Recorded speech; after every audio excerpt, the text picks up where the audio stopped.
नमस्कार, मैं हूं गौरव श्रीवास्तव और प्राइम चर्चा में आप सभी का बहुत बहुत स्वागत है। आज की चर्चा हमारी बड़ी खास है क्योंकि चर्चा हमारी राजनीति से नहीं बल्कि बजट से संबंधित है। बजट आ चुका है, वो बजट जिसकी सबको उम्मीद थी। हालांकि ये पूर्ण बजट नहीं है बल्कि अंतरिम बजट है।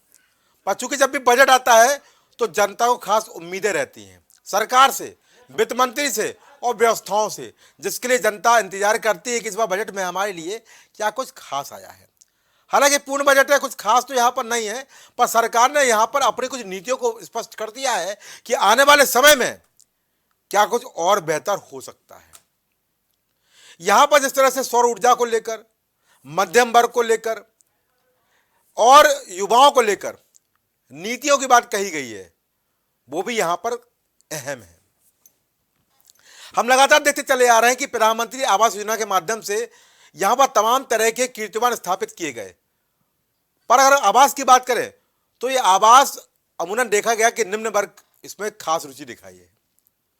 पर यहां पर यह भी देखने वाली बात है कि अब मध्यम वर्ग को भी सरकार यहां पर अपने साथ पूरी तरह से जोड़ने के लिए तैयारी कर चुकी है कि जब भी बजट आता है उसके कुछ उद्देश्य होते हैं। उद्देश्य देश की अर्थव्यवस्था से लेकर देश के विकास को लेकर जनता के लिए भी होते हैं कि जनता को क्या कुछ यहां पर खास मिलने वाला है। हालांकि जैसे उम्मीद की जा रही थी कि टैक्स स्लैब में कोई बदलाव नहीं हो, हालांकि ये जरूर कहा गया कि जो कॉर्पोरेट टैक्स है उसमें 22% की यहां पर छूट दे दी गई और जरूरी भी है क्योंकि जब तक आप स्वरोजगार को बढ़ावा नहीं देंगे तब तक बेरोजगारी जैसी अमर समस्या को खत्म नहीं कर सकते। और खत्म करने के लिए यहां पर आपको व्यापक पैमाने पर काम भी करना पड़ेगा और खासतौर से एमएसएमई सेक्टर को मजबूत करना पड़ेगा। सरकार ने तमाम चीजें बताई, ये भी बताया कि यहां पर किस तरह से हमने युवाओं को एंटरप्रेन्योरशिप बनाई, मालिक बनाया, स्वरोजगार से जोड़ा और यहां पर पटन को भी बेहतर करने की यहां पर बात कही। पर अगर बजट की बात करें तो बहुत कुछ खास भी है और बहुत कुछ खास है भी नहीं।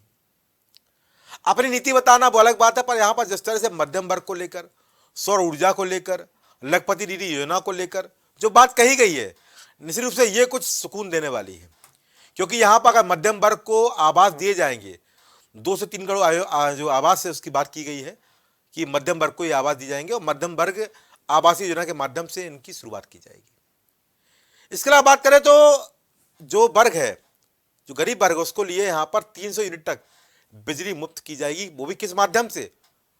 जो रूल टॉप है सोलरेशन, उसके माध्यम से, यानी कि सौर ऊर्जा के माध्यम से। और जब ये बिजली यहाँ पर मुफ्त मिलेगी सौर ऊर्जा के माध्यम से तो कहीं ना कहीं यहाँ पर सरकार का वजन भी कम होगा और जिस तरह से आम जनता बिजली की रेटों से पीड़ित है उससे भी यहाँ पर निजात मिलेगी और होना भी चाहिए। रूफटॉप सोलराइजेशन से तमाम चीजें यहाँ पर आपको लाभ भी मिलेंगी। और हमें पहले भी देखा है कि अभी हाल में ही अयोध्या में भी प्राण प्रतिष्ठा के दौरान प्रधानमंत्री नरेंद्र मोदी ने सूर्य के लिए काफी कुछ कहा था। उन्होंने कहा था कि सूर्य असीमित ऊर्जा है, अग्नि नहीं बल्कि यहां पर ऊर्जा है। और यह भी कहा था कि आने वाले समय में सौर ऊर्जा से जुड़े हुए तमाम बड़ी घोषणाएं भी यहां की जा सकती हैं। पर चूंकि ये बजट आता है तो पब्लिक की भी कुछ उम्मीदें होती हैं। ये अंतरिम बजट पब्लिक के लिए क्या कुछ लेकर आया है, जनता की क्या उम्मीदें थी, वो प्राइम टीवी के इस खास रिव्यू में आपको देखने को मिलेंगी। तो देखते हैं भाई खास रिपोर्ट। बजट जो पेश हुआ है ये लुभावनी बजट है और ये आने वाले चुनाव को देखते हुए बजट पास किया गया है। महिलाओं के लिए खास तौर से इस पे ध्यान दिया गया है और व्यापारी वर्ग के लिए इसमें कोई छूट नहीं दी गई है। और विशेष क्या है? और विशेष में ये है कि जो 40,000 ट्रेनें जो है वंदे मातरम भारत से जोड़ने का ये बढ़िया मुहिम चलाई गई है और महिलाओं के लिए आवास के लिए जो है प्रधानमंत्री आवास योजना साबित की गई है, ये बनाने का आदेश दिया गया है। और देखा जाता है आने वाले बजट में क्या पेश होता है, उसमें उम्मीद है कि कुछ अच्छे बजट पेश हो जाएंगे हम लोगों के लिए। इसमें महिलाओं की तरफ ज़्यादा ध्यान दिया गया है और 90% तो महिलाओं की तरफ ध्यान दिया गया है, लेकिन महंगाई जिस तरह से बढ़ी हुई है तो उसमें दिख रहा है कि बहुत ज़्यादा कंट्रोल नहीं है। थोड़ा सा उधर की तरफ भी, महंगाई की तरफ भी प्रधानमंत्री जी को थोड़ा सा ध्यान देना चाहिए। और बाकी महिलाओं के लिए तो काफ़ी सुविधाएँ मिली हैं। अच्छा है दोबारा बजट आए और देखते हैं उसमें क्या होता है। और जैसा कि महंगाई है इस वक्त, तो हम यही चाहते हैं कि आने वाले बजट में प्रधानमंत्री जी हमारे देश के वो महंगाई की तरफ भी ध्यान दें। बजट जो आने वाला था वो आ गया है, जिसमें 90% महिलाओं पे ध्यान दिया गया है। मगर जो महंगाई है उसको लेकर व्यापारियों में और किचन मतलब हम लोगों में भी है वो चीज़ है कि महंगाई बहुत ज़्यादा बढ़ा दी गई है। अब अगला बजट चुनाव के बाद आने वाला है, अब उस पर देखते हैं कि क्या निर्णय लिया जाता है। चुनाव के बाद जो बजट आएगा उस पर देखते हैं कि क्या निर्णय लिया तरफ से। ऐसे में अगर महंगाई को थोड़ा बहुत कंट्रोल किया जाए, क्योंकि महंगाई बहुत ज़्यादा, जैसे सोने का रेट है, हर एक चीज़ का, किचन से जितनी जैसे तेल वगैरह है वो सारा बहुत ज़्यादा बढ़ गया है उसका रेट, जिससे कि जो छोटे मोटे व्यापारी हैं उन लोगों को नहीं उपलब्ध हो पाती हैं सामान्य सारी चीज़ें नहीं हो पाता है, तो उस पर तो ध्यान देना ही चाहिए सरकार को। इस बार जो अंतरिम बजट पेश किया गया है इससे मैं काफ़ी अच्छी तरह से संतुष्ट हूँ, क्योंकि इस बार के बजट में साफ साफ ये दिया गया है कि सबसे मेन फोकस जो किया गया है, जैसे कि हम नवयुवक हैं, जो यूथ के ऊपर सबसे ज़्यादा फोकस किया गया है, यूथ एंड लेडीज़ के ऊपर, कि यूथ सबसे ज़्यादा इस समय क्या है कि दिक्कत बेरोज़गारी के ऊपर, यूथ के ऊपर इन्होंने स्वनिधि में इतना अच्छा दे दिया है कि ये सरकार यूथ को प्रमोट कर रही है, अपने पास से पैसे दे रही है कि आप अपना बिजनेस, अपना स्टार्टअप खुद चालू करें। प्लस गांव की महिलाओं को इन्होंने लखपति योजना के अंतर्गत में ला दिया है, जिसके तहत ये वहाँ पे लोन लेकर इनको गांव में इनको लोन दिया जाएगा स्टार्टअप स्टार्ट करने के लिए, जिसमें ये अच्छा खासा अपना धीरे धीरे स्टार्टअप स्टार्ट करके बेरोजगारी से रोज़गार की तरफ बढ़ सकते हैं। इस बजट से आप मैं इस बजट से नियर अबाउट 80 to 90% संतुष्ट हूँ। इस सरकार ने व्यापारियों से बड़ी उम्मीद करी है। इस बजट में स्टार्टअप के जरिए सरकार ये चाहती है कि बेरोजगारों को रोजगार मिले। और हम आपको एक बात बता दें कि ये एकदम सही है कि अगर लोग स्टार्टअप पे फोकस करेंगे, लोग अपने व्यापार पे फोकस करेंगे, तो आज की तारीख में बेरोजगारी अपने आप खत्म हो जाएगी। वैसे भी इस मोदी सरकार में जो भी योजनाएं चली हैं, इस बजट में भी तो अभी महिलाओं को राहत दिया है, इस बजट में व्यापारियों के लिए कार्य किया, नवयुवकों के लिए कार्य बताया है, कॉर्पोरेट टैक्स 22% कर करके देश के लिए बहुत बड़ा काम किया है। इस सरकार ने जितने स्टेप उठाए हैं वो आम जनता को सुख सुविधा का ध्यान में रखते हुए, किसी भी तरीके का कोई अपराध न हो, हर तरीके से मुक्त रखने के लिए सरकार ने अच्छे कदम उठाए। इसलिए इस बजट की हम सभी तारीफ करेंगे। महिलाओं के लिए अच्छा काम कर दिया गया। लखपति महिला योजना बना करके गांव की उन महिलाओं को 5 लाख रुपए तक का लोन दे करके उन्हें लखपति बनाने की योजना पर अब सरकारी कर्मचारी काम करेंगे। उन महिलाओं को नए नए उद्यम से जोड़ने पर कार्यशालाएं चलेंगी। ये सारी चीज़ें इतनी बढ़िया हैं कि समृद्ध भारत बनाने की ये सबसे बड़ी योजना और बड़ी अच्छी है। मैं अच्छी तरह से पूरी तरह से संतुष्ट हूँ इस बात से, क्योंकि बजट अब की बार बहुत अच्छा आया है। मैं ग्रामीण क्षेत्र से हूँ। बजट की बात की जाए तो कहीं ना कहीं जो सोलर सिस्टम का चल रहा है सिस्टम, तो इससे गांव में रहने की वजह से क्या होता था कि गांव में लाइट प्रॉपर आ रही है, इसकी दिक्कत नहीं हो रही है, क्योंकि हर जगह अब लाइट अच्छी आ रही है। बट कहीं ना कहीं हमारा जो बजट है, इस बात से हम संतुष्ट नहीं थे कि लाइट हम यूज करेंगे, फ्रिज में है, एसी में है, ठीक है, तो हर किसी के यहाँ एसी तो नहीं होती है, बट बाई चांस हो गई तो लोग इस चीज़ से भी डरेंगे ना कि क्या हो कि हमारा जो है लाइट का बिल ज़्यादा आ जाएगा, इसलिए हम इसको यूज़ नहीं कर सकते हैं। बट अब 300 यूनिट जो सरकार फ्री में हमको दे रही है, तो इससे हम बहुत ज़्यादा संतुष्ट हो जाएंगे और बहुत खुशी की बात है। अगर बात करें जिस बजट में लखपति दीदी की बात करी गई, वो कितनी अच्छा, आपको उससे क्या लगता है? लखपति दीदी की बात की जाए तो लखपति दीदी तो गांव ग्रामीण सभी क्षेत्रों के लिए सबसे अच्छी योजना है, क्योंकि गांव में रहने वाली हर महिला चाहती है कि कुछ ना कुछ हम घर में ऐसा काम करें या कुछ ना कुछ धंधा खोलें जिससे हम घर का काम अच्छे से खर्च चला सकें। लेकिन क्या होता था कि उसके लिए बजट किसी का नहीं था। बजट होने पर भी अगर कोई लोन लेना चाहता है तो लोन में क्या था, कितना ज़्यादा ब्याज आता है, तो कोई भी लोन लेना ही नहीं चाहता था। यहाँ पर निश्चित रूप से आशाएं होती हैं, उम्मीदें होती हैं, और ये उम्मीदें यहाँ पर कितनी कारगर होंगी ये भी महत्वपूर्ण प्रश्न है, क्योंकि यहाँ पर बजट पेश किया गया है, अंतरिम बजट पेश किया गया है। चुनावी साल होता है तो पूर्ण बजट तो पेश नहीं होता, पर अंतरिम बजट यहाँ पर पेश होता है। उस अंतरिम बजट से जो यहाँ मिला है उसकी चर्चा आज हम करने वाले हैं कि बजट बहुत जरूरी है गृहस्थी चलाने के लिए, परिवार चलाने के लिए, देश चलाने के लिए, व्यवस्थाओं को चलाने के लिए और अपने आप को आगे बढ़ाने के लिए। हमारे साथ मेहमान जुड़ चुके हैं, आप सबको रूबरू करा दूं। भारतीय जनता पार्टी से यहाँ पर शमसी हैदर अपनी बात रखेंगे, अर्थशास्त्री में डी.आर. साहू अपनी बात रखें, तंजीम अहमद जी प्रवक्ता कांग्रेस के रूप में भी बात रखेंगे, अशोक तिवारी यहाँ पर प्रवक्ता सपा के रूप में भी बात रखेंगे। आप सभी का इस कार्यक्रम में बहुत बहुत स्वागत है। तो यहाँ पर जो पहला सवाल हमारा रहेगा वो अर्थशास्त्री से रहेगा कि अर्थशास्त्री यहाँ बताएंगे कि बजट के मायने क्या है, क्योंकि यहाँ पर इस चर्चा को हम राजनीतिक करने का प्रयास कम करेंगे। जान लेते हैं डी.आर. साहू से। सौ जी कैसे देखते हैं इस बजट को? अंतरिम बजट था, उम्मीदें बड़ी बहुत ज़्यादा नहीं थी क्योंकि यहाँ पर एक कहते हैं कि पूर्ण बजट तो है नहीं, पर जो बजट आया है कैसे देखते हो इसको? क्या कुछ अलग है और क्या क्या उम्मीद की जा सकती है इस बजट से? देखिए, डियर साहब। बजट एक प्रस्ताव होता है, एक रूपरेखा प्रस्तुत की जाती है जी और ये रूपरेखा के माध्यम से सरकार की जो पॉलिसी जो नीति बनाया जाता है उस नीति के बारे में एक सबके सामने रखा जाता है और उसमें इस तय करते हैं। और जो सरकार अभी बिगल तो बच चुका है, लेकिन जो बजट में जो कुछ कैटेगरीज, सोशल कैटेगरीज की बात करते हैं, जैसे महिलाओं को सशक्तिकरण की बात करते हुए महिलाओं को प्रोत्साहन करने का एक प्रस्ताव है। दूसरा यूथ है जो सोशल कैटेगरी, युवाओं को एक सामाजिक प्रारूप के रूप में रखते हुए उनके लिए एक करना है। तीसरा ये जो है कि जो एंटायर जो स्कीम है वो बजट जो अभी तो फुल बजट है ही नहीं, तो इसलिए हम फुल बजट के साथ ही इसको देख सकते हैं। लेकिन इंटरिम बजट में क्या होता है कि एक कर्टेन रेजर की तरफ होता है कि कुछ सब कुछ इस चुनाव को संबंध में रखते हुए या एक आर्थिक स्थिति को आगे बढ़ाने के लिए ये होता है। मेरा ये मानना है कि जो बजट में दो चीज आती है, एक बजट एलोकेशन होता है, बजट को एक तय की जाती है, उसके बाद बजट का इम्प्लीमेंटेशन होता है, बजट को लागू की जाती है और उसके बाद उसकी देखा जाता है कि इसमें आउटले और एक्सपेंसेस कितना हुआ। उस हिसाब से जो इस जो सामाजिक ढांचा को गैर बराबरी को सामने रखते हुए इनकी जो कार्यक्रम है सरकार की, मौजूदा सरकार की, इस कार्यक्रम में ये देखा जा रहा है कि लोग हैं जैसे कि खासतौर पे हाउसिंग है, उसके बाद देखेंगे कि access to clean hygiene water और सैनिटेशन की बात है, स्वच्छता की बात है, नल के माध्यम से जल देने की बात है, पेयजल का, सेफ ड्रिंकिंग वाटर, ये सारे जो है ना आधारभूत सुविधाएं हैं।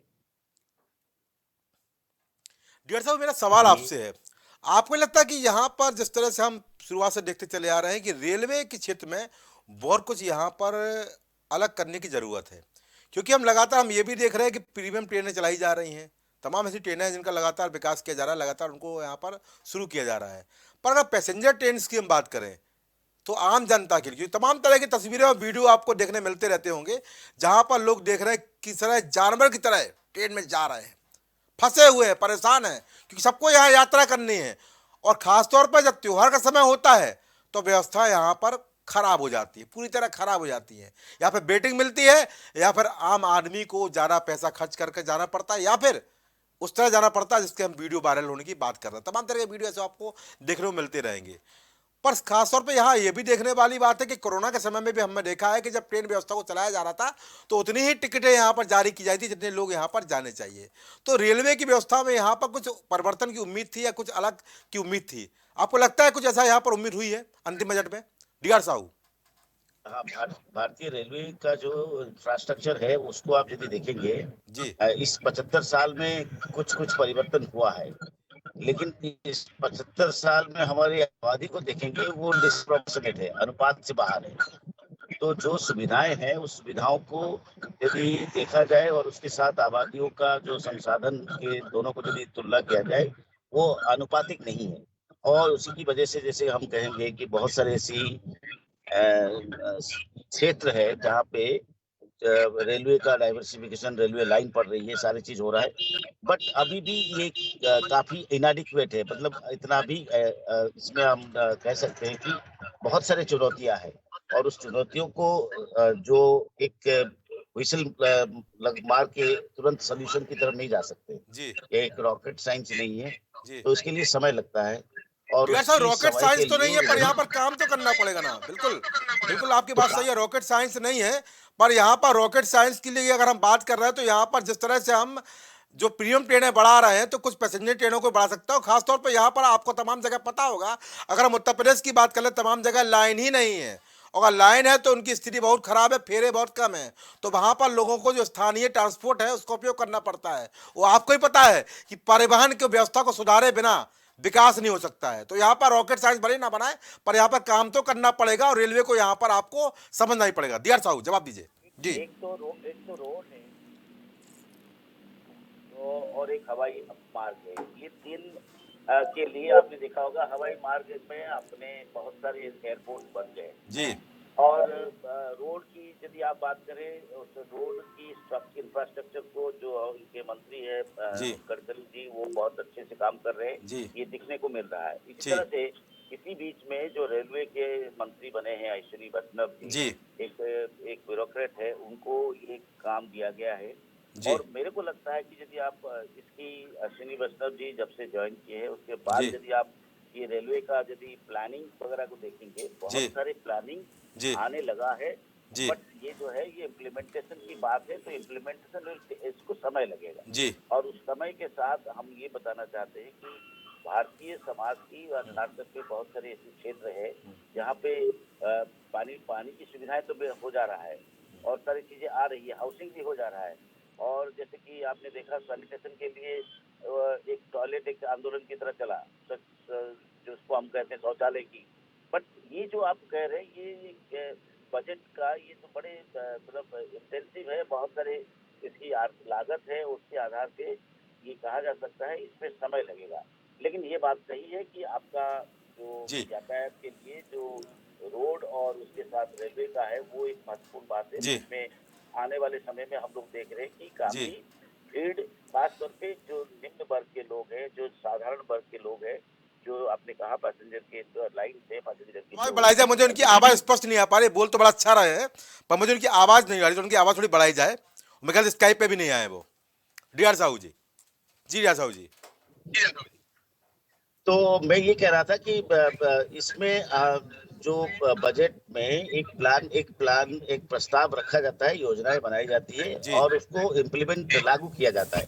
अब इसी कॉन्टेक्स्ट में ये इंटरिम बजट को देखा जाए तो इसमें ज्यादा कुछ खास बात है ही नहीं, केवल एक प्रस्ताव है। जब फुल बजट आएगा तो इसके बारे में हम लोग बड़े अच्छे से चर्चा कर पाएंगे। जी डियार साहू जी बहुत अच्छी आपने बात की। पर 1853 में पहली बार ट्रेन चली थी, हालांकि उस समय हम लोग आज़ाद नहीं हुए थे और 75 साल यहाँ आज़ादी हो चुका है और ट्रेन की व्यवस्थाओं में अभी भी बहुत कुछ परिवर्तन की उम्मीद है, क्योंकि हम यहाँ पर खुद यहाँ पर बयान सुने हैं कि 25 करोड़ लोगों को यहाँ पर गरीबी रेखा से निकाला जा चुका है। पर हमारी आबादी की अगर बात करें तो 142 करोड़ की लगभग आबादी है, बाकी लोग यहाँ पर हैं वो गरीबी हैं, जिससे कहा गया है मध्यम है। तो उनके लिए यहाँ पर हमको ट्रेन व्यवस्था में, रेल व्यवस्थाओं में, रेल बजट में कुछ आमूल परिवर्तन करने पड़े, क्योंकि अगर हम जब तक यहाँ पर 75 साल की बात करते रहेंगे तो यहाँ पर निश्चित रूप से हमको जो उम्मीद है वो है कम होती नजर आएगी। फिर मैं बीजेपी के पास चलता हूँ। शमसी आजाद। शमसी भाई, बजट आ गया है और अंतरिम बजट है और जैसी उम्मीद जताई जा रही थी वैसा तो हम वो आप बेहतर बताएंगे, पर यहाँ पर जिस तरह से कहा गया कि लखपति दीदी हैं 2 करोड़ से 3 करोड़ का जो लक्ष्य रख लिया गया, मध्यम वर्ग के लिए आवासीय योजना की बात कही गई, सौर ऊर्जा की बात कही गई, पर जनता को थोड़े एमएसएमई सेक्टर की बात भी की जा रही थी। हालांकि कॉर्पोरेट टैक्स में यहाँ पर 22% की छूट दी है, पर कुछ ऐसी बातें भी यहाँ पर है जिसकी उम्मीदें यहाँ पर की जा सकती थी, चाहे हम कृषि की बात करें, चाहे एमएसएमई सेक्टर की और बात करें और चाहे हम यहाँ पर आधारभूत ढांचे की बात करें। क्या कहेंगे शमसी आजाद?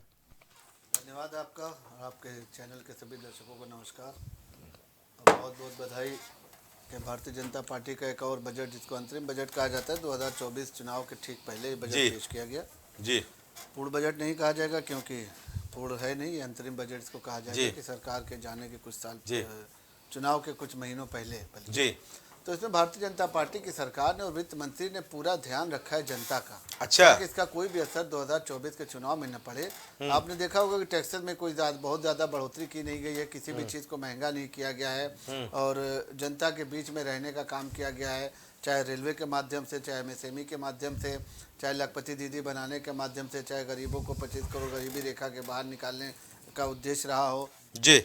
की योजनाएं हैं और रोजगार योजनाओं को जनता तक पहुंचाने का काम जो है, तो पूरा मूलभूत ढांचा जो तैयार किया गया है वो ले देकर ये है कि जनता को राहत दी जाए। अच्छा। और आपने देखा होगा कि जनता ने बहुत ज्यादा इस बजट का इस बार विरोध नहीं किया, विपक्ष को भी इस बार मौका नहीं मिला, जो सबसे ज्यादा हो हल्ला मचाते थे कि ये ड्रामा है, ये विरोध तो हो गया है। समाजवादी पार्टी के जो नेता है अखिलेश यादव वो ट्वीट कर चुके हैं, भाई बता चुके हैं कि जन विरोधी बजट है और कैसा विरोध चाहिए आपको? तो किस तरीके से जन विरोधी है बताया उन्होंने। अच्छा। किस तरीके से जनता का विरोध किया जा रहा है बताया उन्होंने। अच्छा। हम जो जनता के क्या कहा जाए कि जनता के इस वक्त सरकार में है, जनता ने हमको चुनकर भेजा है। अच्छा। और एक बार ने दूसरी बार भेजा और तीसरी बार भी आप देखेंगे कि मोदी जी ही प्रधानमंत्री बनेंगे, इसमें कोई संशय बचा नहीं अच्छा, रहेगा। जिस तरीके से विपक्ष बड़ा लगातार विश्वास है धराशायी आपको, होता हाँ। चला जा रहा है, अच्छा। लगातार धराशायी होता जा रहा है, तो इस तरीके से भारतीय जनता पार्टी के लिए मैदान एक तरीके से वाकवर दे रही विपक्ष लगातार, और भारतीय जनता पार्टी के साथ जुड़ती चली आ रही, क्योंकि जिसके अंदर मैंने भी आपके चैनल से कई बार यही कहा था कि 28 पार्टियों का गठबंधन जो है केवल और केवल चुनाव आते आते 8 पार्टियों में बदल कर रह जाएगा, और वो भी पूरी तरीके से लड़ने की स्थिति में नहीं है। क्योंकि अभी तक जहां भारतीय जनता पार्टी ने पूरी पिच तैयार कर ली, पूरा मैदान तैयार कर लिया है, प्रत्याशियों का चुनाव कर लिया है, प्रभारियों का चुनाव कर लिया, सब कुछ भारतीय जनता पार्टी ने पूरी तरीके से 2022 से चुनाव की तैयारी कर रखी थी। वहीं विपक्ष को आप देखेंगे कि अभी भी जो इनका इंडिया इंडिया इंडिया इंडिया जो चल रहा था, उसमें से आई भी गायब हो गया, डी भी गायब हो गया, एन भी गायब हो गया। हमारे ख्याल से अब आई और बीजेपी, मेरा सवाल आपसे है, आपने एयरपोर्ट की बात कर ली, एयरपोर्ट आप बढ़ा रहे हैं, तमाम चीजें यहाँ पे विकसित कर रहे हैं, ट्रेनें भी बढ़ाई जाएंगी, एयरपोर्ट की बात की। आपको लगता है कि एयरपोर्ट में यात्रा करने वाले लोग कितने हैं, कितनी उनकी आबादी है, कितना परसेंटेज है? आपको लगता है कि यहाँ पर जो परिवहन सेवा में ट्रेन की बात हो या अन्य ट्रांसपोर्ट की बात हो, उसको बेहतर करने की शुरुआत करनी चाहिए, उसको बेहतर करना चाहिए, फेरे बढ़ाने चाहिए? जी, हमें तो लग रहा है कि हम आपको बताएं तो वही सूरज को दिया दिखाने जैसी बात होगी। क्या बात है? आज जिस वक्त आज लगातार जो एयरपोर्ट बढ़ाए जा रहे हैं, लगातार जो हवाई उड़ानों की जो संख्या बढ़ाई जा रही है, तो कहीं ना कहीं जनता उसके लिए तैयार है ना। कहीं ना कहीं अब अगर नुकसान हो रहा होता है एयर कंपनियों को, तो वो अपनी फ्लाइट 80 करोड़ की आबादी को यहाँ पर राशन दिया जा रहा है, जो गरीब है, गरीबी रेखा को देखिए, अभी बताया ना मोदी जी ने एयरपोर्ट में लेके जाएंगे 25 करोड़ आबादी को निकाला है। किराया पता है एयरपोर्ट का? उनकी आमदनी बढ़ी है, उनकी आमदनी बढ़ी है, तभी तो वो आज हवाई यात्रा। और मोदी जी ने पहले ही कहा था कि हम हवाई चप्पल पहनने वालों को भी हवाई यात्रा कराएंगे। पूछ लेता हूं मैं। आज जो है उसको कम भी किया है, किराया भी कम किया लगातार। अगर आज की डेट में आप बम्बई जाना चाहेंगे तो आपको शाम की फ्लाइट नहीं मिलेगी। क्या बात है?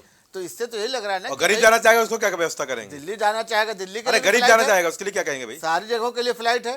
तो बनारस तक के लिए फ्लाइट कर दी गई, वाराणसी के लिए आप दर्शन करना चाहे तो फ्लाइट है। रेलवे को देखिए आप किस तरीके से। अशोक तिवारी हंस रहे हैं आपकी बात पर, चले ठीक है। हंसना तो भाई विपक्ष का काम है, वो हंस रहे हैं अपने ऊपर। चले ठीक है, अशोक तिवारी पर चलता हूँ भाई। अशोक जी, आपने यहाँ पर सुना, पूरी बात भी सुनी, यहाँ पर मेरे सवाल भी सुने, और ये कह रहा है कि अगर यहाँ पर समाजवादी पार्टी के राष्ट्रीय पूर्व मुख्यमंत्री अखिलेश यादव ट्वीट किए हैं, जन विरोधी बताए हैं, तो जन विरोधी का आधार क्या है? कैसे जन विरोधी बता दिया भाई?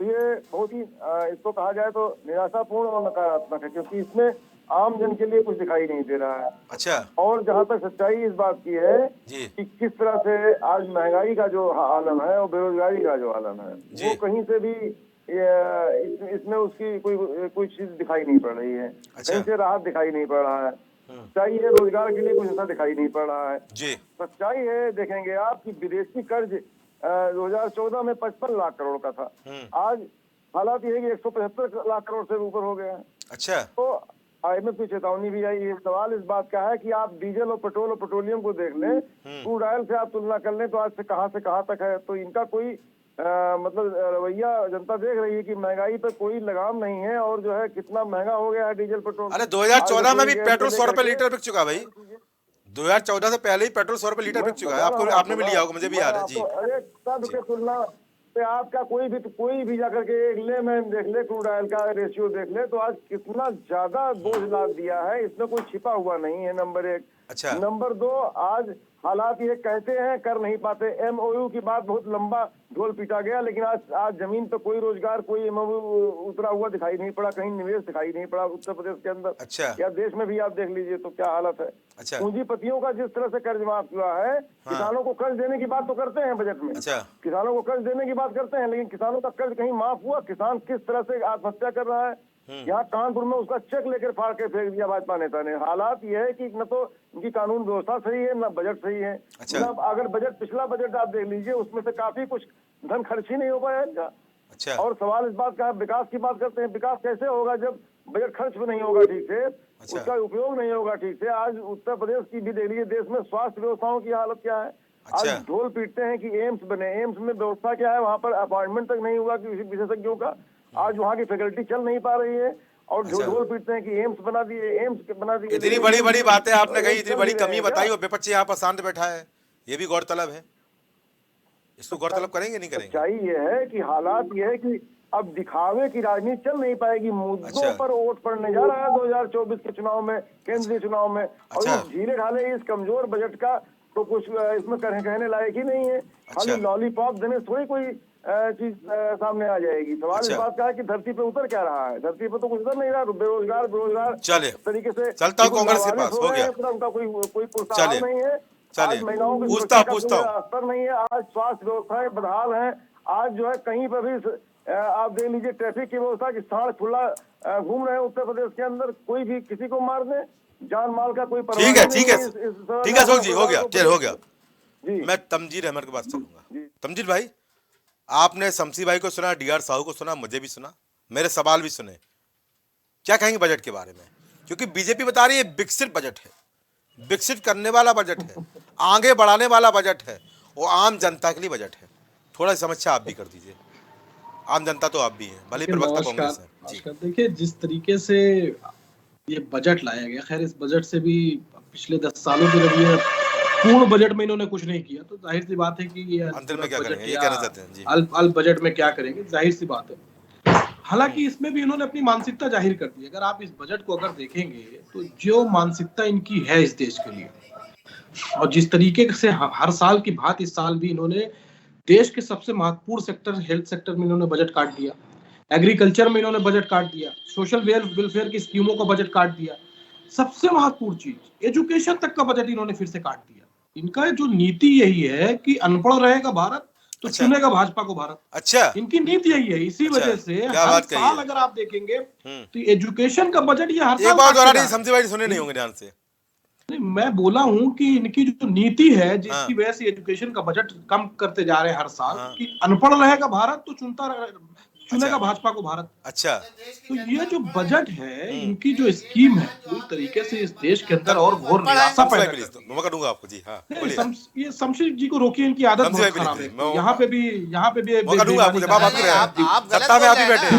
भारत की जनता को अनपढ़ कह रहे हैं। लीजिए, नहीं, हम नहीं कह रहे हैं, आप तो कह रहे हैं, बता रही है, हम नहीं कह रहे हैं। जो हमको सरकार जो चुनते हैं वो अनपढ़ है कि इस देश आपने तो पूरे सारे मतदाताओं को कह दिया कि सारे अनपढ़ हैं। आप मतदाताओं की नहीं, यही काम है इनका। यहाँ पे बेईमानी करेंगे, जैसे चंडीगढ़ में बेईमानी किया है वैसे यहाँ पे बेईमानी कर रहे हैं बैठ के। बाहर जाएंगे तो आप यही कहेंगे कर्नाटक में भी बेईमानी किया था।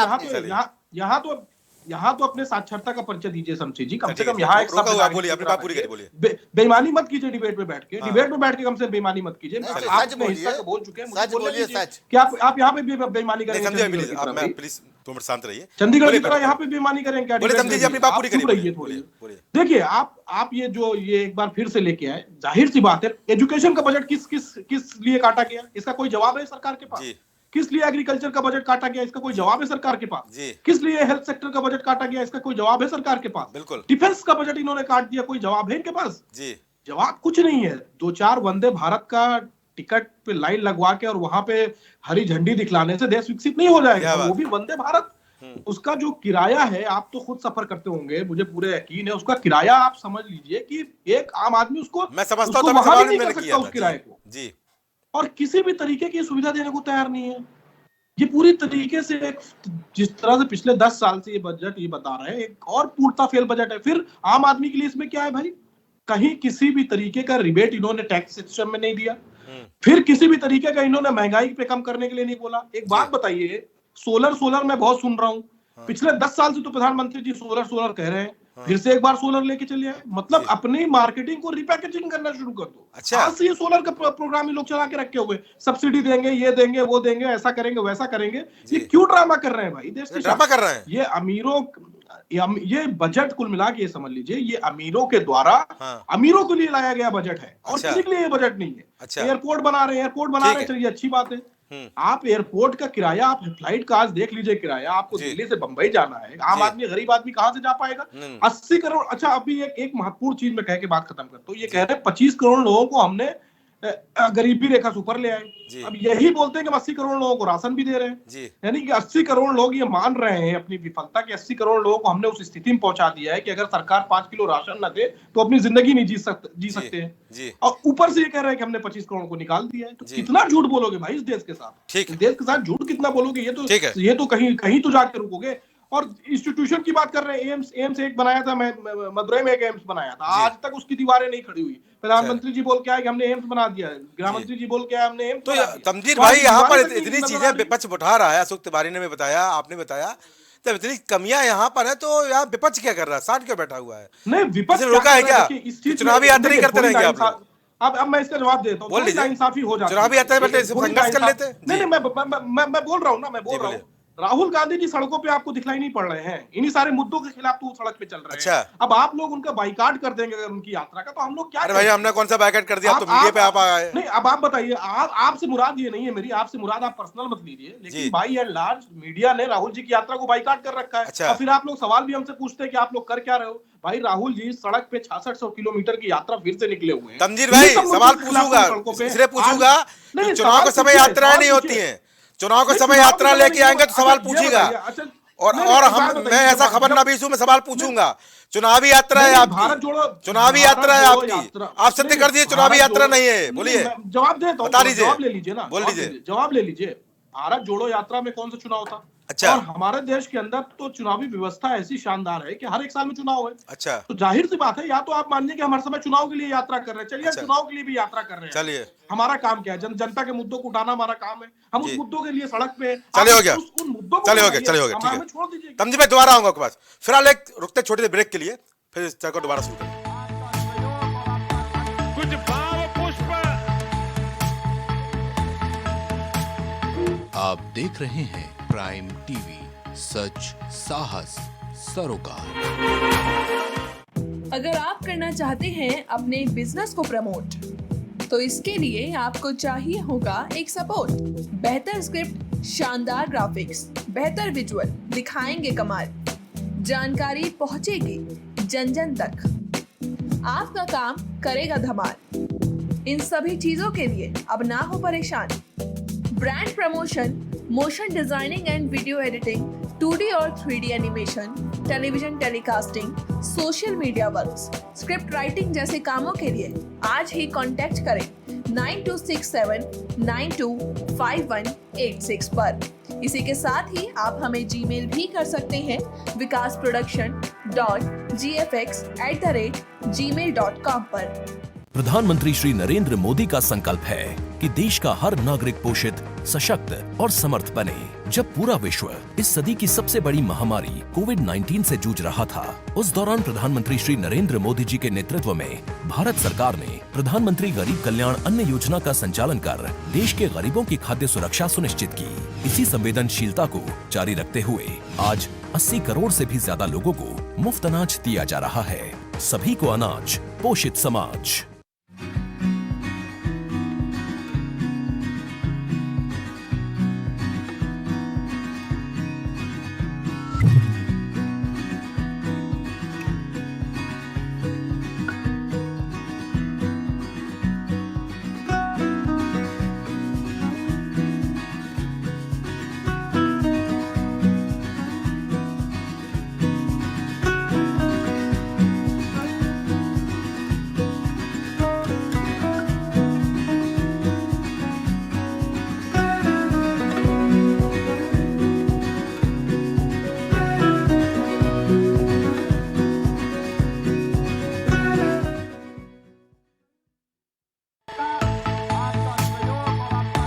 कुछ भाव पुष्प। आप देख रहे हैं प्राइम टीवी, सच साहस सरोकार। तो ब्रेक के बाद दोबारा यहाँ स्वागत है बजट पर चर्चा में। अंतिम बजट चर्चा है और हमारे साथ दोबारा यहाँ पर मेहमान जुड़ने वाले हैं, क्योंकि यहाँ पर चर्चा बड़ी महत्वपूर्ण थी और यहाँ पर अब फिर इस चर्चा को हम यहाँ पर शुरुआत करने जा रहे हैं, क्योंकि यहाँ पर इस चर्चा के माध्यम से तमाम तरह की चीज़ें हमने देखी हैं। सबने अपनी अपनी राय दी, कांग्रेस ने, समाजवादी पार्टी ने, अर्थशास्त्री में, बीजेपी में। अब कुछ और राय भी यहाँ पर देखने की जरूरत है। और यहाँ पर हम जिस तरह देख रहे हैं कि बजट 2024 को लेकर, अंतिम बजट 2024 को लेकर लोगों की अपेक्षाएं थी, वो कितनी पूरी हुई हैं, क्योंकि यहाँ पर सबने अपने आप को बताया है कि ये बजट कुछ खास नहीं है। बीजेपी का कहना है कि बजट विकसित बजट है। ये कितना विकसित है और आने वाले समय में कितना लाभ देगा, क्योंकि आम चुनाव पास ही पर है, बहुत दूर नहीं है, और जब अंतरिम बजट यहाँ पर आता तो उम्मीद जरूर कुछ रहती है। हालांकि यहाँ पर बीजेपी इस बजट को बेहतर बताने का प्रयास कर रही है, तो यहाँ पर विपक्ष कह रहा है कि जन विरोधी बजट है। कुछ ग्राफिक्स के माध्यम से इस बजट की हम खासियत को भी जानने का प्रयास करेंगे। और यहां पर हम देख रहे हैं कि 5 सालों में कितना बड़ा बजट, लगातार बजट यहां बढ़ता चला जा रहा है। जो 19-20 में 27.84% था, वो बढ़कर यहां पर 45.3% तक पहुंच चुका है। बजट करोड़ में है। बजट खास क्यों है? अगर बात करें किसान, रोजगार, पेंशन, महिला और शिक्षा की बात कही जा रही है।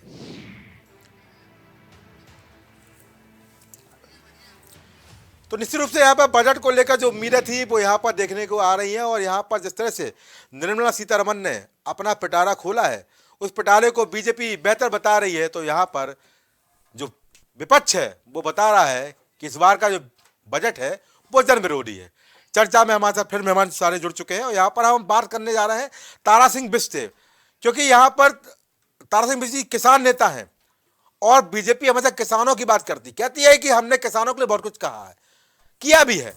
और अगर 19 की बात करें तो किसान सम्मान निधि लाकर किसानों को बड़ी राहत देने की बात भी की गई है, पर उसके बाद भी तमाम तरह के आंदोलन भी हमने देखे हैं, और एमएसपी की हमने चर्चाएं भी देखी है, विरोध भी देखा है। इस बजट के लिए आप किस तरह देखेंगे? किसानों के लिए क्या कुछ इस बार अलग है इस बजट में, अंतिम बजट में? जी तारा सिंह बिष्ट जी। अभी एक्चुअल में मैं बजट का तो देख नहीं पाया। ये है कि हम ये है कि हमारा तो एक जो आंदोलन चल रहे हैं कि हमको कि एमएसपी पूरी लागू की जाए जी, और हमारे किसानों के लिए जो सोलर प्लांट है वो फ्री कर दी जाए जी, उसमें कुछ वो करके, जिससे कि हमारा जो बिल आता है वो हो जाए। किसानों की बिजली माफ करने की कई बार घोषणाएं होती है, लेकिन वो धरातल हो नहीं पाती हैं जी। और दूसरा हमारा है कि सिंचाई के जो आज की डेट में पर्यावरण से लेके है, या चाहे वो गेहूं के दाम है, या चाहे वो धान के दाम है, या मटर है, या जो ये मोटा अनाज है, अगर सरकार हजारों करोड़ों लोगों को जो है फ्री में राशन बांट रही है, तो किसानों का भी तो रेट बढ़ाना चाहिए। बिल्कुल।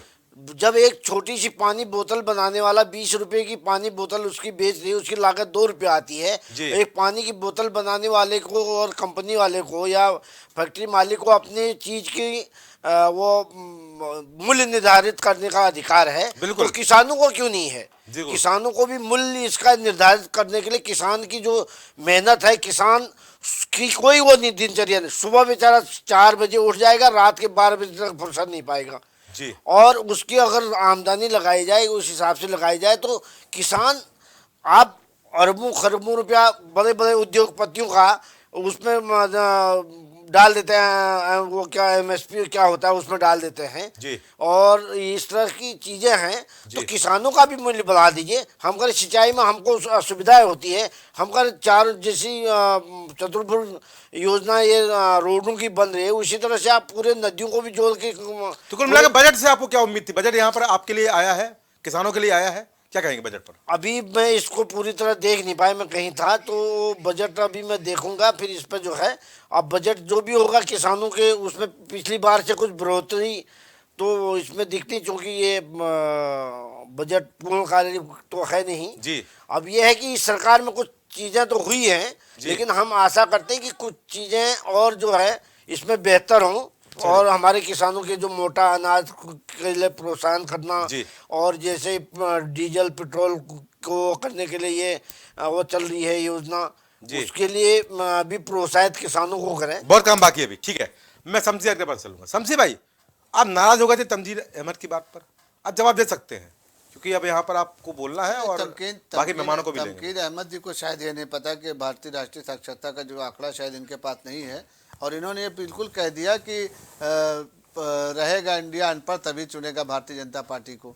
तो ये कहकर तो इन्होंने मतदाताओं का मजाक उड़ाया। अच्छा। जो मतदाता, भारत के समझदार मतदाता, जिनको पूरा विश्व जो है देखता है भारत के चुनाव को, और भारत के मतदाताओं के जो अधिकार होता है, उसका जो फैसला होता है, उस पर सहमति जताता है। अच्छा। आज तक पूरे विश्व में ऐसा कभी नहीं हुआ कि मतदाताओं के ऊपर उंगली उठाई जाए, लेकिन ये पहली बार देखने को आया है कि इस तरीके के लोग, तमकीद अहमद जैसे लोग जो इस तरीके की बातें करते हैं, जिनको हंसी मजाक, इनको लगता है कि चैनल पर बैठ कर ये हंसी मजाक कर रहे हैं, अच्छा। ठिठोलीबाजी कर रहे हैं, तो इनको ऐसे शब्दों के लिए माफी मांगना चाहिए, क्योंकि इन्होंने मतदाताओं का मजाक उड़ाया। और इनकी ही पार्टी को एक बार फिर मतदाता 2024 में जवाब देंगे, जब ये जनता के बीच में जाएंगे। आपने गौरव जी एक बहुत अच्छी बात कही थी कि सब कुछ तो दिख रहा है, लेकिन ये खुद सड़कों पर नहीं दिख रहे हैं। तो उन्होंने क्या बताया कि वो जो है कोई यात्रा जो है कोई निकला हुआ है, हम लोग को तो पता भी नहीं कौन निकला हुआ, पता ही नहीं आपको ना। अरे कोई हो तो जिसका कोई देश से लेना देना हो, जो देश के विकास में जो राष्ट्र के मुख्य धारा से जुटा हुआ। और आप ही ने बताया कि चुनावी यात्रा है, तो चुनावी यात्रा में तो बहुतेरे लोग निकले थे। आपको पता है कि कहीं कहीं कोई जोकर भी निकला होता है, कहीं कोई बहुत लंबा आदमी निकलता है, कहीं कोई बहुत छोटा आदमी निकला है, तो कहीं कोई बहुत मोटा आदमी निकला है। अच्छा। उसी तरीके से इनको भी लिया जा रहा है, क्योंकि इनको तो ये भी नहीं पता है कि चुनाव में कितने दिन बचे हुए हैं, इनके इंडिया गठबंधन का संयोजक कौन है, प्रधानमंत्री का चेहरा कौन है, इसका मुख्यालय कहाँ बनेगा, मैनिफेस्टो कहाँ बनेगा, सीट शेयरिंग कब होगी, कौन सा दल इनके साथ लड़ेगा। और जिस तरीके से लगातार वो लोग, जिन लोगों ने इंडिया गठबंधन बनाया था, सबसे बड़ी बात है कि जिन लोगों ने इंडिया गठबंधन बनाया था, तो हमको तो यही लग रहा है कि ये लोग सिर्फ कांग्रेस पार्टी को अपनी ताकत दिखाना चाहते थे। और इन्होंने कांग्रेस पार्टी के ऊपर अपनी ताकत दिखलाई, अपनी जोर आजमाइश दिखाई। उसके बाद एक एक करके लगातार इंडिया गठबंधन को इनके ही घटा। तो शमसी भाई, क्या आप कांग्रेस पार्टी को हल्का महसूस कर रहे हैं क्या? हल्का हमको महसूस करने की जरूरत नहीं। इनके बयानात और इनकी जो पार्टी की नीतियां हैं, इनके जो पार्टी के कार्यकर्ता हैं, इनके जो बड़े पुराने नेता हैं, वो लोग खुद ऐसे बयानबाजी करते रहते हैं और जनता से दूर रहकर जनता इनको हल्का कर रही है। हमको क्या जरूरत है करने की? भाई हम तो अपनी पार्टी कार्यकर्ताओं को जानते हैं और हम उनके साथ लगातार जुटे रहते हैं। आज भी आपने देखा योजनाएं जो लागू की गई उसमें, चाहे जलकल योजना हो, चाहे आवास योजना हो, चाहे उज्ज्वला योजना हो, चाहे आयुष्मान योजना हो, कितनी योजनाएं गिनाई। जितने तो कांग्रेस में नेता भी नहीं जितनी भारतीय जनता पार्टी। कांग्रेस के नेता भी नहीं, इतनी योजना आपने बता लीजिए। कांग्रेस के नेता बैठे हुए 10 नेताओं के नाम पूछ लीजिए। अच्छा, बता दे तो हमको बताइए आप। चले पूछ लेता हूँ तमजीर भाई, पहले तो सबसे ज्यादा 10 नेताओं का नाम बता दीजिए। प्रदेश स्तर के नेता पूछ लीजिए, छोड़िए राष्ट्रीय। बुझिए तमजीर भाई, पहले तो अपने प्रदेश स्तर के 10 नेताओं का नाम बता दीजिए भाई, इनकी ये जो मनोकामना पूरी कर दीजिए। बोलिए तमजीर अहमद, बोलिए। बातों गंभीरता मत लीजिए, मैं क्या कह रहा हूँ। बड़ी चीज बात को ये फिर गोल में घुमा गए जी। इन्होंने ये नहीं बताया कि एजुकेशन का बजट क्यों काटा गया। लीजिए फिर से झूठ बोलना शुरू कर दिए। मतलब एक बार ढाल बनाया और उसके पीछे छुपना शुरू कर दिया। इस चीज का जवाब ये नहीं देंगे कि एजुकेशन का बजट क्यों काटा गया, किस मानसिकता से काटा गया। आपकी मानसिकता क्या है? आपकी मानसिकता ही है कि इस देश के लोगों को शिक्षा की तरफ। लीजिए, मानसिकता आपकी खराब है, पढ़ाना नहीं चाहते। भाई आप बताइए, अगर आप अपने बच्चों के पढ़ाई का बजट अगर अपने ऊपर एग्जाम नेताओं का नाम आपने नहीं बताया। अपने 10 नेताओं के नाम, तमकीर अहमद जी 10 नेताओं के नाम बता दीजिए यूपी के। अरे कौन सी बात कर रहे हैं आप? अरे बता तो दे। तमजीर भाई कुछ बोल रहे हैं आपसे। 24 का चुनाव लड़ेंगे समाजवादी पार्टी के साथ कि नहीं लड़ेंगे, यही बता दीजिए। इंडिया गठबंधन हल्की बात मत बोलिए। अब तो सवाल ये जनता कर रही है कि इंडिया गठबंधन में कांग्रेस भी है कि ये भी बाहर हो चुकी है। यहाँ पे बैठ के चंडीगढ़ का फार्मूला मत अपनाइए। चंडीगढ़ का, अरे आप जहाँ हारेंगे वहाँ चंडीगढ़ का फार्मूला बताएंगे। कर्नाटका में क्या था? कर्नाटका आप जीते तो आपने पूरे देश में डंका बजाया, इटली तक मिठाई बांट के। समझे भाई, मौका दूंगा। आप ये जवाब नहीं ले पाए। नहीं, इटली तक मिठाई बांट के आप चले आए कर्नाटका जीतने पर, और उसके बाद आपका अहंकार इतना बढ़ गया कि आप जनता को कह रहे हैं कि अनपढ़ जनता है यहाँ की। गरीबों का बच्चा आपने जो बयान दिया सबसे पहले उसके लिए माफी मांगिए। चाहते ही नहीं कि माफी मांगिए, वरना जिस तरीके से स्वामी प्रसाद मौर्य का स्वागत किया गया था उसी तरीके से आपके नेताओं का स्वागत किया जाएगा। एजुकेशन का बजट ये काटे। तमजीर भाई, कौन सरकार नहीं काटती? तमजीर भाई, शमसियार बोल रहा है कि माफी मांग लीजिए आप लोग। आपने जो कहा है भारत की जनता को कहा है, मतदाताओं को अनपढ़ कहा है, उसके लिए माफी मांगिए आप। शमसी आजाद को माफी मांगनी चाहिए इस देश से। माफी मांगिए आप इस पर। काटा गया है, जो इस देश की शिक्षा का बजट काटा गया है, उसके लिए माफी मांगनी चाहिए शमसी आजाद जी। आपको हाथ जोड़ के चरण के ऊपर माफी मांगनी चाहिए कि आपने देश के बच्चों के भविष्य। अरे हम जनता के बीच में जा रहे हैं, जनता अगर कहे कि माफी मांगना है तो मांग लेंगे। आप बताइए ना भाई, हम कब भाग रहे हैं? आप तो आइए जनता के बीच में। आपने बजट क्यों काटा इस देश के बच्चों का? इस देश के बच्चों के भविष्य के साथ आपने खिलवाड़ किया। भविष्य चौपट कर रहा है बोल रहे हैं। बच्चों को आप अशिक्षित बनाना चाहते हैं। इस देश के बच्चों को आप पढ़ाना नहीं चाह रहे। पिछली बार के बजट में भी आप लोगों ने यही तब विरोध किया था। पिछले बजट में भी यही विरोध किया था। चलिए हो गया। और हुआ क्या? ये हुआ कि आपका छत्तीसगढ़ और राजस्थान भी चला गया। अच्छा। आप विरोध करते रहिए और जनता आपको जवाब देती रहेगी। हमारे जवाब देने से अच्छा है कि जनता आपको समझी भाई हो गया। समझी भाई प्लीज इनसे पूछिए बजट काटा क्यों गया? बजट काटा क्यों गया भाई? समझ बता रही शिक्षा का बजट क्यों काटा गया पूछ रहे हैं आपसे। अब जस्टिफाई कर दीजिए आपकी मानसिकता क्या है। हम क्या कह रहे हैं? हमको भी तो जवाब, हमारा भी तो जवाब दीजिए। हाँ बताइए। आप जो कह रहे हैं कि हिंदुस्तान की जनता अनपढ़ है। अब जवाब दीजिए। अब आपके पास जवाब नहीं। अब मैं बता तो रहा हूँ। ये पूछ रहे हैं आप अनपढ़ क्यों बोल दिया भाई? अनपढ़ क्यों बोल दिया? मैं जवाब दे रहा हूँ। मैं बता रहा हूँ ना इनकी मानसिकता ये। मैं अनपढ़ नहीं बोल रहा हूँ। मैं बता रहा हूँ कि आपने कहा तो कि देश को शिक्षा की तरफ ये कहा तो भाई कि चुनाव हुआ 14 में अनपढ़ता की वजह से आप जीत गए। उसके बाद 19 में भी भारत अनपढ़ था, आप जीत गए। 24 में भी अनपढ़ रहेगा, आप जीत जाएंगे। तो पड़ेगा आपके पास इस बात का जवाब नहीं है कि आज आईटी सेक्टर ले लीजिए, इंफ्रास्ट्रक्चर ले लीजिए, व्यापार ले लीजिए, चंद्रयान पे जाना ले लीजिए। आप दोनों का हो गया। जगह हिंदुस्तान का मुझे अशोक तिवारी मत जाना। चलिए हो गया। अरे उठ जाएगी आपकी। चलिए उठ जाएगी ठीक है।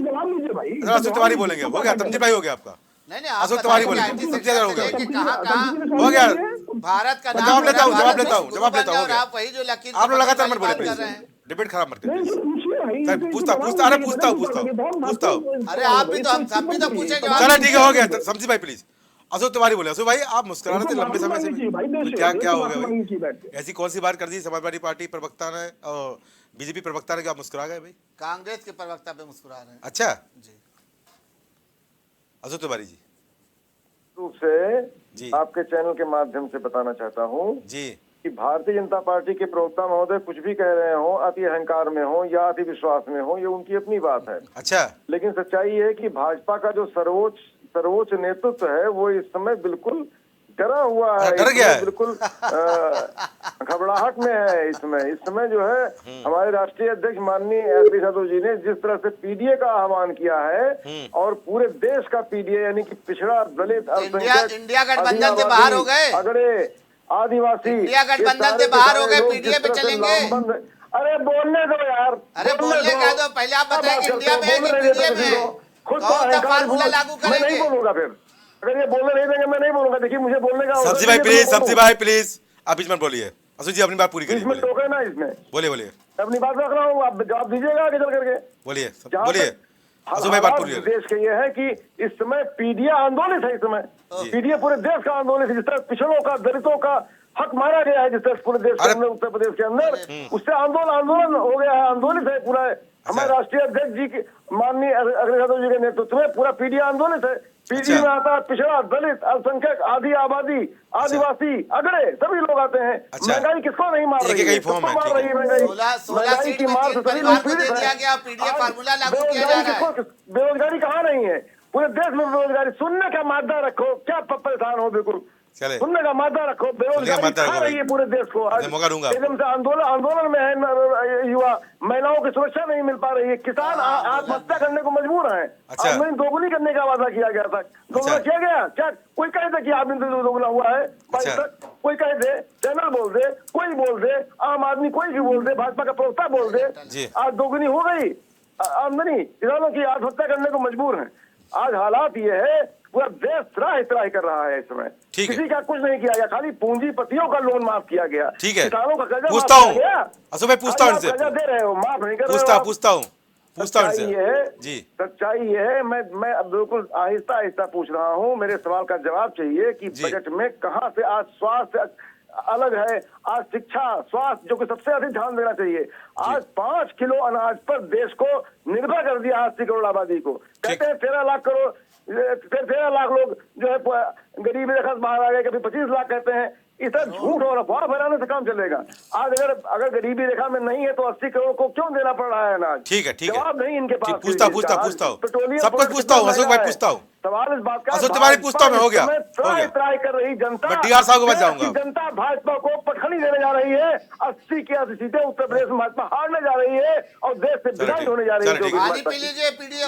चलिए ठीक है, चलिए हम जर कुछ बोल रहे थे, यहाँ पीडीए की बात चल रही है, आप जाएंगे इस बार? पीडीए फार्मूला लागू होगा यूपी में कि इंडिया गठबंधन के साथ ये चुनाव लड़ेंगे? PDA जो इनका फार्मूला है उस पे ये चुनाव लड़ेंगे या इंडिया गठबंधन जो तय करेगा? 16 सीट की बात कर रहे थे भैया। चुनाव किस पर लड़ेंगे? और ये पीडीए, ये 16 सीटें जो अभी समाजवादी पार्टी ने घोषित की, इसमें पीडीए कहाँ है? अच्छा, कहाँ है पीडीए भाई? 3 आदमी जिनके घर के हो गए, 3 आदमी के घर के हो गए, कहाँ पीडीए चला गया? कर रही है अशोक तिवारी सुन लीजिए भाई, अशोक तिवारी जी प्लीज, अशोक जी सुन लीजिए, कुछ बोल रहा है समझी, बोलिए। ये जो 16 सीटें जो है, अब आप नहीं बोले, अब आप सुनेंगे नहीं। हाँ बोलिए बोलिए। अभी जो 16 सीटें समाजवादी पार्टी ने घोषित की, उसमें पीडीए कहीं दिख रहा है आपको? अरे है भाई कहीं पे नहीं पीडीए। दिख रहा, सब वही परिवारवाद आ गया। अरे 16 में 3 आ गए, 16 में 3 सीट आ गए, कहाँ चले गए? घबराए हुए छटपट भाजपा कर रही है इस समय। जो हमारी एकता है, वो इंडिया आपके की, बयान से हमारे दर्शक प्रदेश देख में रहे हैं कौन छटपटाया हुआ है। एक घोसी की सीट जीते थे तो पीडीए चला, उसके बाद मध्य प्रदेश में खाली हो गए, फिर आ गए पीडीए चला रहे हैं। इस समय कहाँ है पीडीए? पाँव की धरती हिल गई है इस समय। अच्छा। 80 सीटों पर आप हारने जा रहे हैं। ये उत्तर प्रदेश में। समाजवादी आप हारने जा रहे हैं कार्यालय पीडीए। से होके लग रहा आप आए हैं, वहीं पे सब हिल रहा है। चलिए चलिए, पीडीए कहीं दिख नहीं रहा है। अच्छा। गठबंधन इंडिया से आप कर चलिए, रहे हैं। चलिए, हमें तो ये नहीं समझ चलिए, में मैं आ कि- रहा है कि आप जब अभी से दोगली राजनीति कर रहे हैं तो आगे क्या करेंगे? एक बार तिवारी जी, एक बार 12 की गलती जो की थी जनता ने, वो अब दोहराएगी नहीं। अच्छा जी बोल रहा है कि 12 की गलती दोबारा जनता नहीं 12 में दोहराएगी। जो गलती जनता ने की थी, वो भी मुलायम सिंह यादव ने जनता को बरगला कर अरे ठीक है, गलती अरे तो सुनिए जनता पहले, ने बहुत की, 14 में भी की, सुनिए 19 तिवारी में भी जी, की। सुनने का आज दो क्षमता गलतियां कर दी, रखिए, 22 में आपने सुनने जबरदस्ती की जो है, क्षमता रखिए। खेल पकाया। बारे बारे बोले, बारे मत बोले। रहिए, अशोक तिवारी प्लीज। अहंकार में मत रहिए। समाजवादी पार्टी पूरी तरीके से धरातल में समा चुकी है इसी अहंकारवादी की वजह से। क्या बात ये करते हो कार्यकर्ताओं आप? की जो गुंडागर्दी और अहंकार जो है उनका, हाँ। कभी जो है सामंजस्य नहीं दिखाते, कभी कायदे से बैठ के चैनल पर बात नहीं करते। अब अच्छा। हम बोल रहे हैं तो आप सुनिए। ठीक है हो गया। 2012 की गलती, वो भी मुलायम सिंह यादव ने किस तरीके से अल्पसंख्यक समाज को, हाँ। दलित समाज को, ओबीसी समाज को डरा कर जो सत्ता हासिल की थी, हाँ। आज तक उत्तर प्रदेश में उसकी लपटें उठ रही है। 5600 दंगे किए थे। अच्छा। आज तक अरे आपके अल्पसंख्यक समाज झूठ के का पुलिंदा गांवों में मरहम लगा बाहर आ रहे हैं चुका क्या है। समाजवादी आप झूठ पार्टी का के लोग? पुलिंदा इस बात समय क्या उसका करते हैं? ढक्कन खुल पीडीए चुका करते है। हैं खाली। आप क्या इतराई करते चलिए हैं? हो गया, चलिए हो गया, हो गया, हो गया। आपकी विदाई हो गया, मैं तारा से जी। इसके बाद जाऊंगा। हो गया, चलिए हो गया। तारा जी किस तरह देखते हैं भाई यहाँ पर, चूंकि यहाँ पर तो चर्चा बजट से अलग जाकर राजनीतिक हो गई, पर चूंकि चर्चा बजट पर, से हम बजट की बात यहाँ पर करेंगे।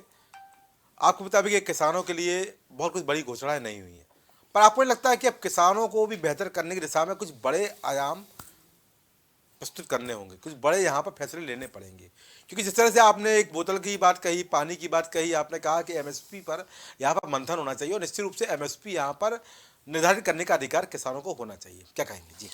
इसमें एक्चुअल में जो हमारे जो किसान यूनियन हैं, कई यूनियन हो गई हैं। सब कोई सरकार के पक्ष में है तो कोई विरोध में है, कोई अपने वो यूनियन राजनीतिक हो गई हैं जी। ये यूनियनें जो हैं, अगर ये जब हम लोग 2007-8 में 6-7 में देखते थे, टिकैत बाबा महेंद्र सिंह टिकैत की जैसी एक मजबूत जो किसान का नेतृत्व करने वाला हो, जो बिल्कुल लाग लकेट ना हो, उसमें अपना स्वार्थ कुछ न हो, जो आज के नेता हैं उनके पास तो कहाँ कैसे ठेके मिल जाए, कहाँ कौन से उसमें क्या हो जाए, यही है। ये किसानों को जो एकता नहीं हो पा रही, उसी का सब लोग फायदा उठा रहे हैं। अब किसानों को एकजुट होके अपने मांगों को मानने के लिए, अपनी जो सही मांगे हैं उसके लिए किसानों को रोडों पर, सड़क पर आना पड़ा। तो विरोधी पार्टियां तो कोई रोड पर आ नहीं रही हैं। अच्छा, किसानों को ही जो है, भी बोल दिए, किसानों को ही जो रोड पर नहीं आ रही है। हाँ, किसानों को ही रोड पर आके अपनी मांगों को करनी पड़ेगी। और इसके लिए जो है, हम तो चाहेंगे कि अच्छी उन्नत बीजों के लिए इनको जो अनुसंधान बने, जो साइंटिस्ट वो है, जो साइंटिस्ट हैं या वैज्ञानिक हैं, इस तरह की लोगों को लगाना चाहिए। कौन से गांव में किस चीज़ की उपज ज़्यादा हो रही है, उस चीज़ पर काम करना चाहिए।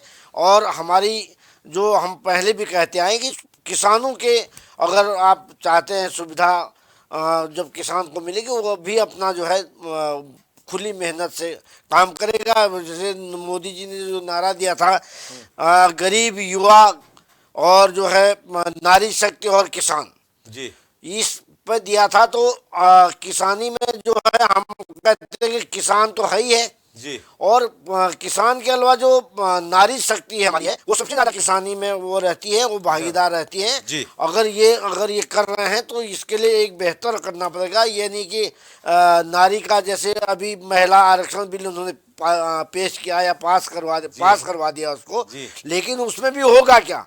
जो बड़े नेता है वो अपनी बेटी को उठाएगा, अपनी बीबी को उठाएगा, अपनी बहन को उठाएगा, अपने रिश्तेदार सास ससुर इस तरह के लोगों को उठाएगा। इसके लिए हमको जागरूक करना होगा। जो निचले स्तर से जो महिलाएं हैं जो आगे करने की सोचती हैं। तमजीद जी कुछ बोल रहे थे आप, बोलिए 30 सेकंड आपके लिए, जल्दी बोल दीजिए। देखिए जिस तरीके से बजट बनाया गया है जी, ये हर मोर्चे पे सरकार ने अपनी मानसिकता जाहिर कर दी है। एग्रीकल्चर का बजट काट दिया गया है, डिफेंस का बजट काट दिया गया है, एजुकेशन का बजट काट दिया गया। तो सरकार ने अपनी जिस तरीके से पिछले 10 साल से जिस तरह सरकार चली है उसी को एक एक्सटेंशन दिया है। जिस तरीके से पूरी तरीके से फेल हुई सरकार, गरीबों को और गरीब बना दिया गया, उनको बनाया जा रहा है।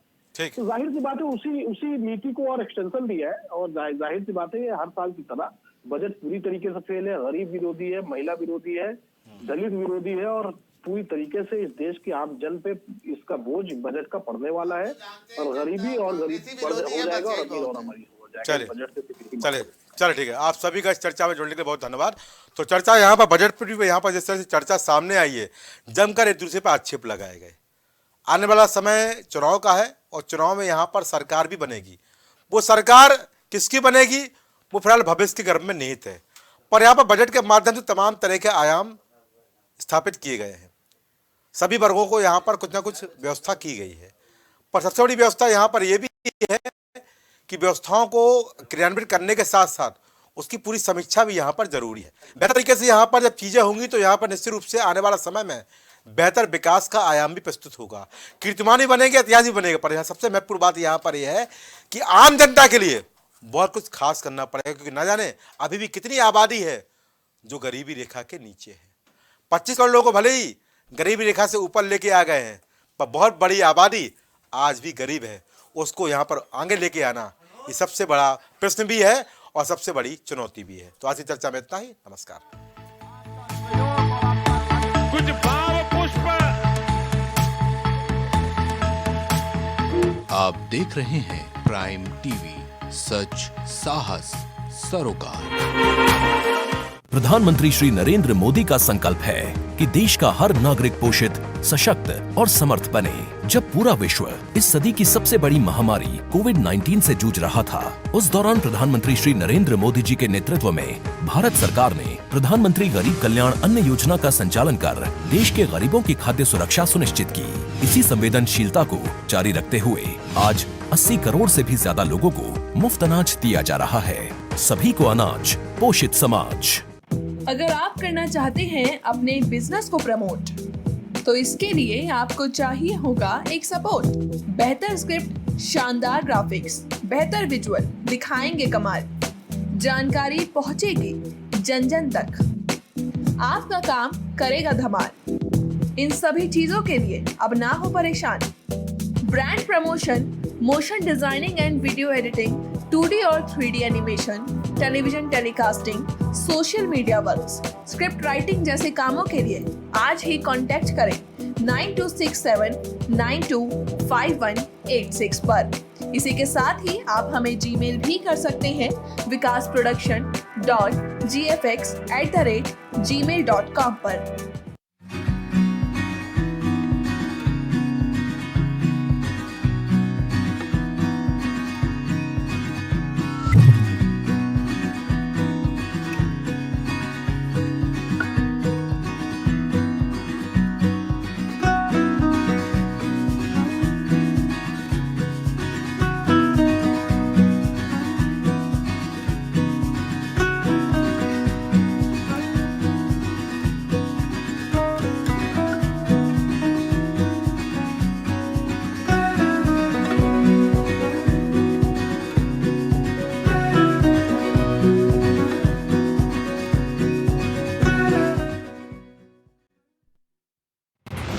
नहीं पाएगी अब यूपी की कोई भी खबर, क्योंकि हर खबर पर होगी हमारी पैनी नजर।